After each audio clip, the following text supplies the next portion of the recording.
Hello, everyone, and welcome to Or This. This is my Monday morning quarterbacking, which is a little bit later in the week this week, but it is the reflection upon the scriptures, sermon, and themes from the previous Sunday's worship. And this video is for Sunday, May 29th. The scriptures that were assigned for the day were from Acts chapter 16, verses 16 to 34, Psalm 97, Revelation chapter 22, verses 12 to 14, 16 and 17, and 20 and 21, and from the Gospel of John, chapter 17, verses 20 through 26. My sermon focused on the passage from John's Gospel. And in that passage, Jesus is praying. And I talked about Jesus praying that all may be one.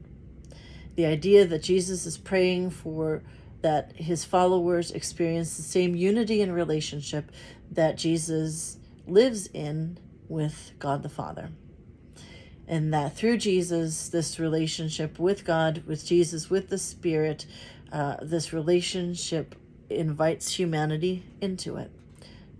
And so Jesus prays that his followers would all experience unity with one another, and that in this way, this would be a witness to the rest of the world to know that these are Jesus followers. And the hope then is that this is something that cascades into the world so that others might be invited into this kind of relationship, and humanity could be in this kind of relationship with one another that sees us all as one with one another. So 2 things for you today.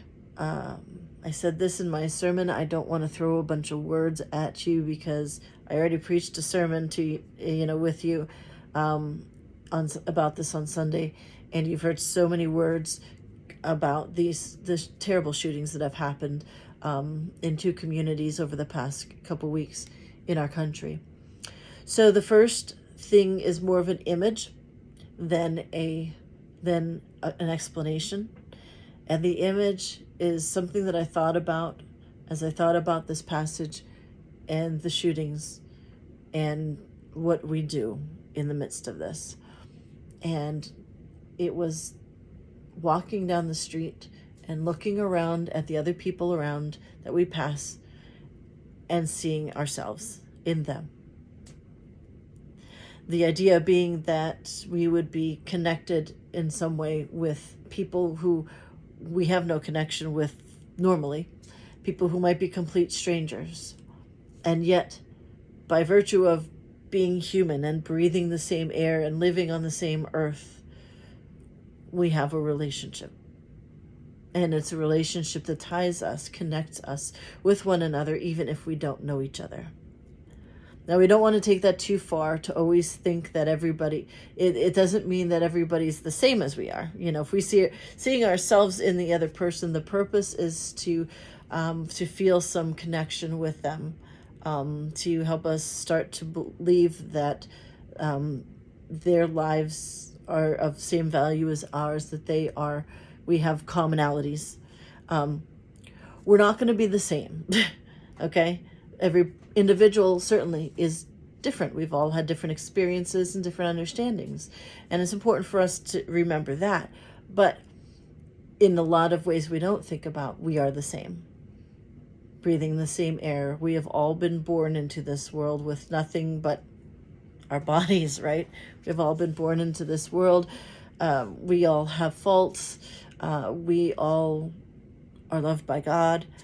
So there are some basic commonalities. So the image is walking down the street, and when you look around at the people around you, look at them and see yourself in them in some way, or see somebody that you love in them, to start to begin to make that connection.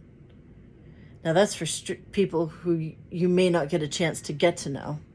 Certainly, if you have the chance to get to know somebody who is, who you didn't know before, but if you get to know them, then you start to see them as themselves that you have that you care about.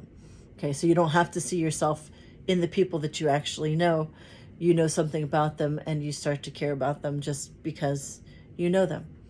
But this is a start for looking around and seeing people who we might look at as being different or separate from us, and start to look at them as people whom we're connected with, who we can care, who we need to care about, who we share this life with.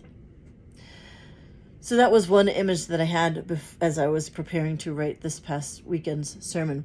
The other thing that came to my mind was an African word or African teaching, African philosophy called Ubuntu. Ubuntu.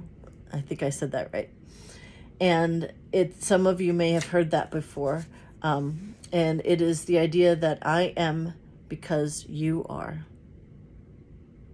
And so this idea of Ubuntu is to help, again, remind us that we are connected, that I am me because you are you, and that something about our journeys and who we've become is tied up and connected with your journey and who you are and who somebody else is, and that kind of thing.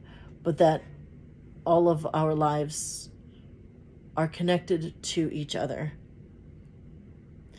And that's an important thing for us to remember in a society in which people are doing things to others who they know nothing about and causing harm, whether that be physical harm or emotional harm or mental harm, or neglecting because we feel like, well, it's not my problem, so why should I care?